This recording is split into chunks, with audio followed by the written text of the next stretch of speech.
Excuse me. I think I maybe need to get. Hello, I'm Phoebe Boucher, Managing Editor at Raven Chronicles Press. Raven is a Northwest literary organization that's been around since 1991. This is a years-long series, Raven Chronicles Banned Books Project. Raven will be posting on our YouTube channel episodes of writers reading excerpts from banned books that are meaningful to them or are of historical or literary importance. Today we have Banned Books episode number 9 with Laura E. Garrard. Pushcart Prize nominee Laura E. Garrard is also an artist and craniosacral therapist on the Olympic Peninsula, where she enjoys time outdoors. Her debut book, Paddling the Sweet Spot Between Life and Death, will be published by Finishing Line Press in spring 2026. She writes a cancer poetry series, Poetry That Fits, on Penn Medicine's oncolink.org. And I'll post that on YouTube when I get it up. She served as editor and proofreader for Country Music Foundation, Vanderbilt University Press, Thomas Nelson, and Rutledge Hill. Garrard earned a master's in news editorial journalism with literary and women's studies focuses. Her poetry appears in journals like the Bellevue Literary Review, which was a finalist for Prize for Poetry, Amethyst Review, Silver Birch, Madrona Project, and Tulip Tree Review, which won a Merit Prize. Laura, please take it away. Thank you so much, Phoebe, for having me on this program. It's a very important series. And happy birthday tomorrow. Did I get that right? It's June 26th. Oh, it is tomorrow. Yeah. Okay. All right. I have the honor to read excerpts from the Diary of a Young Girl by Anne Frank. I will provide context, then read short excerpts from the book. I won't read entire entries, and we'll follow with information about the recent banning of the illustrated adaptation of this book. I encourage you to read and reread this work and let Frank's thoughts approach you in your current walk. I have always enjoyed reading personal reflections from women writers. Anne wrote beyond her years. This book takes us back to World War II and German-occupied Amsterdam, where the Franks celebrated Anne's 13th birthday, June 12, 1942, and gifted her a journal. They had been storing their important things at friends' homes, storing food and supplies in what they would call the secret annex, a set of small apartments and attic above where Anne's father, Otto, worked. A bookcase hid the entry to this space. Not too long after her birthday, the Jewish family of 4 hid sooner than planned with another family of 3. A gentleman joined them later. Anne addressed her diary as Dearest Kitty and signed what she called letters, Yours, Anne. She wrote about her feelings, her shifting, maturing identity, world events, and the annex threats, happenings, and interactions. Kitty, her diary, was the girlfriend in whom she confided for over 2 years in hiding. She asks us timeless questions and encourages us to become better human beings. So I'll begin the readings. The first excerpt is from January 13th, 1943. Terrible things are happening outside. At any time of night and day, poor, helpless people are being dragged out of their homes. They're allowed to take only a knapsack and a little cash with them. And even then, they're robbed of these possessions on the way. Families are torn apart. Men, women, and children are separated. Children come home from school to find that their parents have disappeared. Women return from shopping to find their houses sealed, their families gone. The Christians in Holland are also living in fear because their sons are being sent to Germany. Everyone is scared. The children in this neighborhood run around in thin shirts and wooden shoes. They have no coats, no socks, no caps, and no one to help them.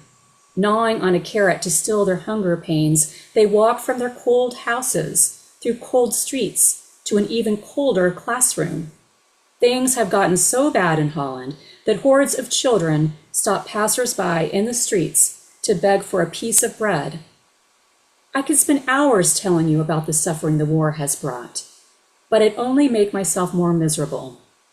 All we can do is wait, as calmly as possible, for it to end. Jews and Christians alike are waiting. The whole world is waiting, and many are waiting for death. The second excerpt is from October 29, 1943.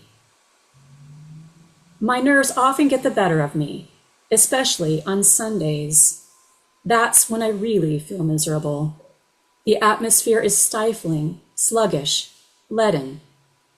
Outside, you don't hear a single bird, and a deathly oppressive silence hangs over the house and clings to me as if it were going to drag me into the deepest regions of the underworld. At times like these, Father, Mother, and Margot don't matter to me in the least. I wander from room to room, climb up and down the stairs, and feel like a songbird whose wings have been ripped off and who keeps hurling itself against the bars of its dark cage. Let me out where there's fresh air and laughter, a voice within me cries. I don't even bother to reply anymore, but lie down on the divan. Sleep makes the silence and the terrible fear go by more quickly, helps pass the time, since it's impossible to kill it.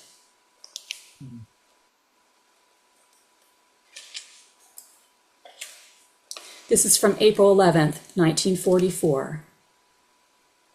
We've been strongly reminded of the fact that we're Jews in chains, chained to one spot, without any rights, but with 1,000 obligations. We must put our feelings aside. We must be brave and strong, bear discomfort without complaint, do what is in our power, and trust in God.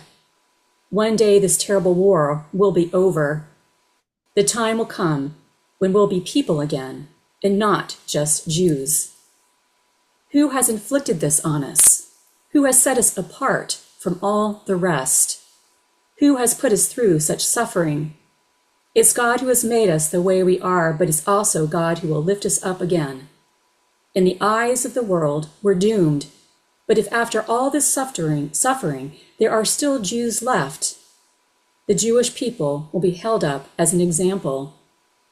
Who knows, maybe our religion will teach the world and all the people in it about goodness. And that's the reason, the only reason we have to suffer. We can never be just Dutch, or just English, or whatever. We will always be Jews as well, and we'll have to keep on being Jews, but then we'll want to be.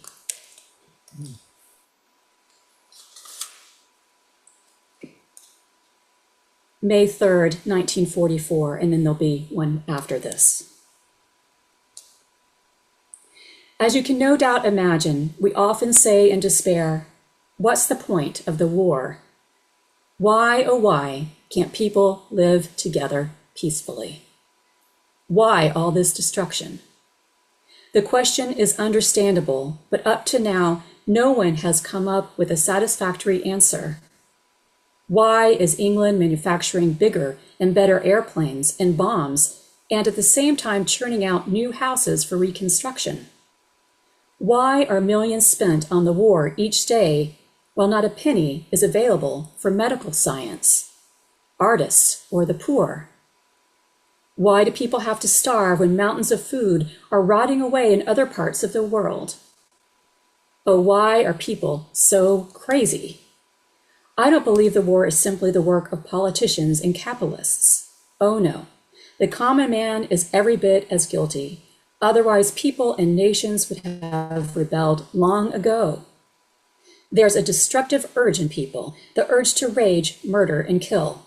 And until all of humanity, without exception, undergoes a metamorphosis, wars will continue to be waged, and everything that has been carefully built up, cultivated, and grown will be cut down and destroyed only to start all over again. And then I'll read this final section. July 15th, 1944, which is just a couple of weeks away from when the 8 in the annex were captured. It's utterly impossible for me to build my life on a foundation of chaos, suffering, and death.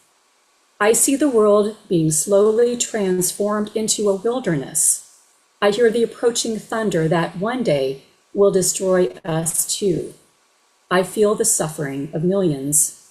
And yet, when I look up at the sky, I somehow feel that everything will change for the better, that this cruelty too will end, that peace and tranquility will return once more.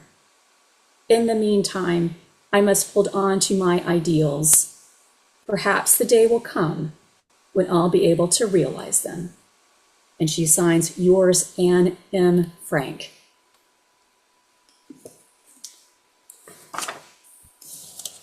In recent years, this book has been banned in school districts in Texas and Florida due to sexual content.